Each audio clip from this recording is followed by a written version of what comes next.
Imagine unapiga upepo kama uko jangwa la Sahara, lakini ukijiangalia uko kwenye hotel lobby in Zanzibar. This is your sign kuanza kusafiri na kuacha hayo ma excuse baby. Nikaanza mbio huko mitaa ya Stone Town huyo kidogo, nikajikuta nimefika zangu Fumba Town. Hapa Fumba Town bwana, inabidi ununue at least na wewe invest, lakini kuna soko la kwetu kwenu. Hapa sasa ndo sehemu ya kununua yale mafabric, malinen, mavitenge na kadhalika, mambo yote muhimu unayapata kwenye soko hili ebane, organic stuff na vitu vingine vingi. Nikakutana na huyu mwanamama, she's amazing, na tukafanya majadiliano mawili matatu. Yeye anaishi Tanzania for a very long time, lakini ana enjoy good time.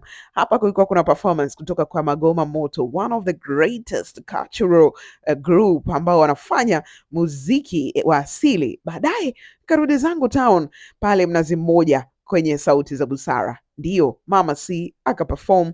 Baadaye kidogo tukapata performance matata sana kutoka kwa washikaji kutokea nchini Morocco. Jina lao nimewasahau kidogo, lakini mi nakumbuka tu ile Afcon ebane, Ama Q akatisha na